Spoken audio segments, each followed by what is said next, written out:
Kenapa ya Ustaz, saya sering dengar ngapain sih baca Yasin pada malam Jumat? Saya tahu si Ustaz baca Al-Kahfi lebih baik. Tapi memang salah kalau baca surah Yasin pada malam Jumat pada malam Jumat. Mohon penjelasannya. Bukan salah kalau seandainya Anda kebetulan baca dari Al-Baqarah sampai akhir terlintas surah Yasin, atau Anda memang lagi pengen baca surah Yasin pada saat itu. Yang keliru kalau Anda tentukan setiap malam Jumat baca Yasin. Penentuan sebuah ibadah di waktu tertentu itu butuh dalil, butuh penuntun, gitu kan, penuntun.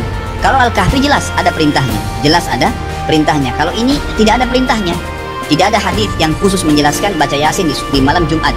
Nah, kalau kita kebetulan mau baca, pengen baca surah Yasin, umum saja gitu, bukan karena ditentukan malam Jumatnya.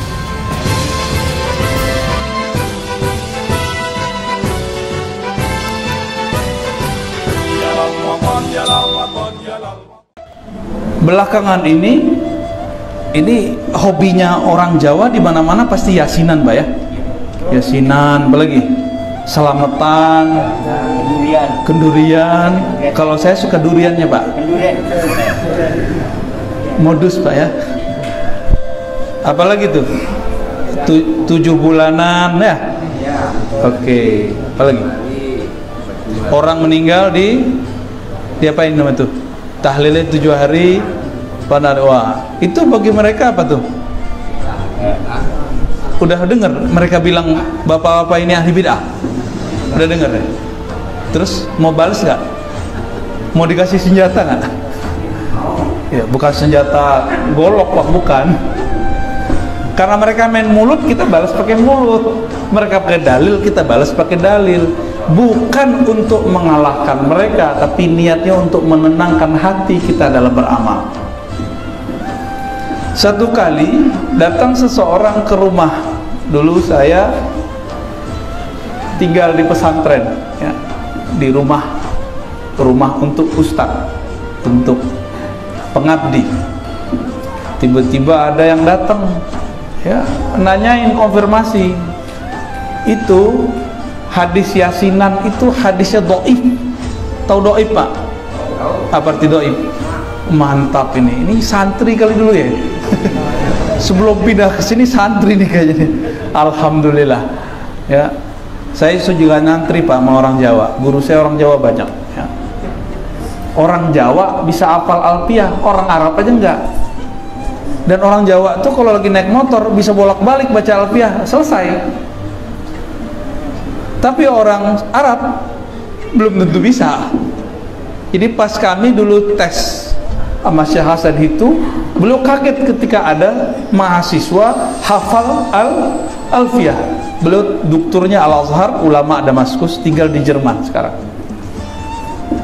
Nah, hadis dhaif kata mereka gitu ya. Oke. Anggaplah hadis yasinan hadisnya dhaif. Siapa yang mendhaifkannya? Syekh Al-Bani namanya, Pak. Jadi ada hadis itu disebut sahih, valid. Yang kedua disebut hasan, bagus. Yang ketiga disebut dhaif. Nah, ini untuk ngulang-ngulang aja. Yang sahih, hasan boleh dipakai. Yang dhaif ada yang boleh dipakai, ada enggak. Bagi salafi semua yang dhaif nggak boleh dipakai. Nih bagi salafi nih ya. Dalam bab ibadah nggak boleh dipakai apa kali? Dalam bab akidah. Saya kasih pertanyaan, ente baca nggak kitab Tauhid Muhammad bin Abdul Wahab, pendiri Wahabiyah? Di situ ada hadis-hadis dhaif dipakai untuk akidah. Kalau wong apa nih, si Dodaji ya, pakai hadis dhaif untuk bayasinan, masa nggak boleh? Sedangkan Syekh Muhammad Wahab pakai hadis dhaif untuk akidah. Dan itu diakui oleh tokoh salafi namanya Mustafa Al-Adawi. Bisa dicari di YouTube itu, Syekh. Antum kan bisa bahasa Arab, cari aja itu di YouTube. Syekh Mustafa Al-Adawi. Al-Adawi berarti dia orang India, tapi bahasa Arabnya fasih. Keilmuannya melewati orang Saudi kebanyakan. Dia salafi juga. Mustafa Al-Adawi ini kemudian diserang, dibully oleh orang-orang Wahabi karena berani mengkritisi kitab imamnya. Itu. Jadi mereka biarin aja, kita nonton aja Pak. Mereka tengkar berdua. Ya. Jadi nggak perlulah kita menolak mereka. Cukuplah mereka nolak mereka gitu. Jadi saya tanya balik, kalau di dalam akidah aja imam memakai, masa kami dalam ibadah fadhailul a'mal nggak boleh? Bingung juga Pak dia. Udah mulai ragu dia bersalafi. Ya. Jadi saya ini virus nih Pak, bikin ragu mereka. Tapi bagi Bapak Ibu, ini saya ini vaksin ya. Insya Allah, amin. Niat kita cuma satu, semoga Allah ridho, kita beramal itu tenang. Jangan lagi yasinan masih mikir, ini bid'ah nggak ya? Udah nyampe tahlil masih mikir, ini bid'ah nggak ya? Antum begitu nggak, Ustaz Asma? Insya Allah nggak, nggak yakin juga dia pakai insya Allah. Yakin tuh nggak pakai insya Allah.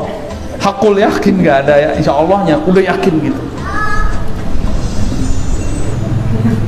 Nah itu kalau kita pakai imam mereka. Nah, sekarang pakai imam kita aja deh, yang meriwayatkan hadis Yasin, Iqra'u Yasin ala mautakum.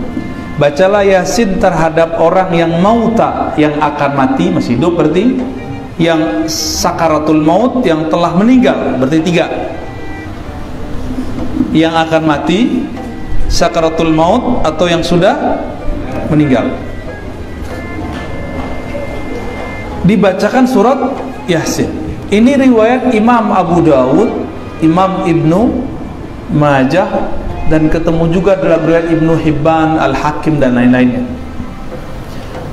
Imam Ibnu Hibban naruh di kitab yang dia kasih judul Sahih. Imam Abu Dawud naruh di kitab Sunan Abi Dawud, dan dia tidak beri komentar. Abu Dawud kalau tidak beri komentar berarti hadisnya bagus. Istilah zaman itu belum ada hasan, istilahnya soleh.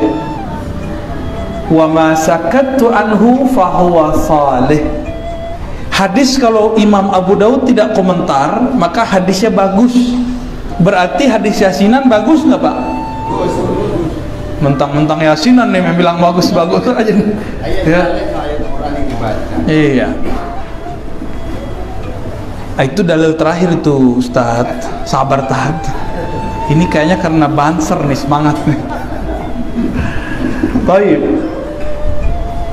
Imam Ibnu Hibban itu imam, baru dengar ya nama Ibnu Hibban? Udah dengar nggak sebelumnya? Barusan saya sebutkan, dengar kan? Imam Ibnu Hibban ini nulis kitab judulnya Sahih Ibnu Hibban, naruh hadis itu dan beliau menilainya sahih. Berarti minimal udah 2 imam yang mengatakan hadis ini bagus, bener ya?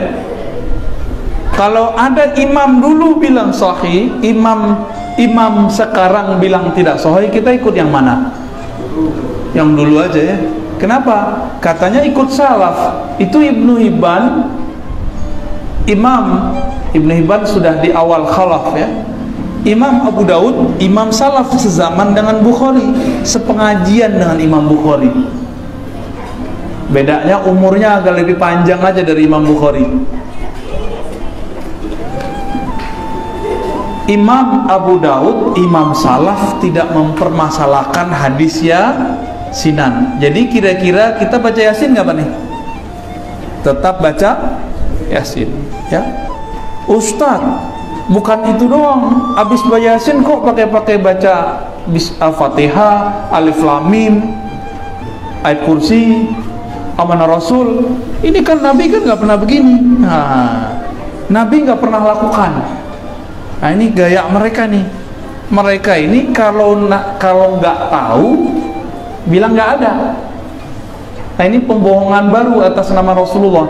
Jadi kebohongan atas nama Nabi itu 2, menambah-nambahkan dan mengurang-urangi. Nabi nggak pernah melarang, dia bilang Nabi melarang. Nabi tidak melakukan, belum tentu itu tidak ada.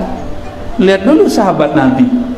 Adakah riwayat yang menyebutkan kalau kita ke kubur atau mendoakan orang mati baca Fatihah, baca Alif Lam Mim, baca 5 ayat pertama, ayat kursi, amanah Rasul, kul ada nggak? Ada.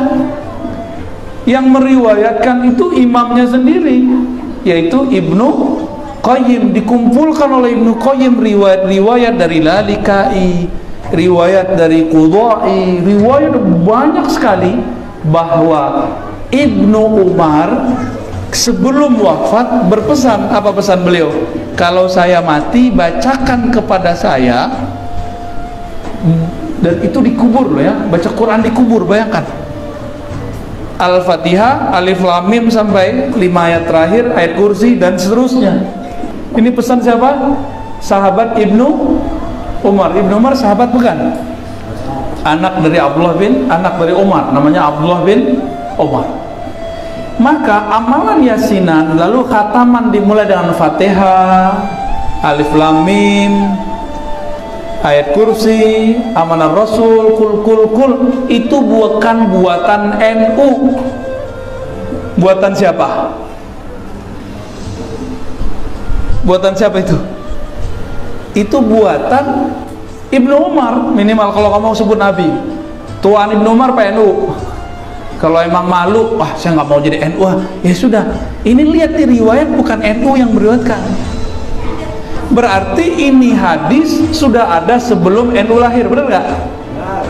Terus kenapa NU yang disalah-salahin masalah yasinan, masalah khataman? Orang NU itu cuma menikmati fasilitas yang sudah ditulis oleh para ulama, dipakai oleh mereka. Ya. Jadi kadang-kadang mereka itu bilang, oh saya bukan NU, saya nggak mau yasinan. Lo nggak ada urusannya yasinan itu sama NU. NU itu cuma yang melestarikan amalan itu aja bedanya. Riwayat ini ada dalam kitab-kitab hadis.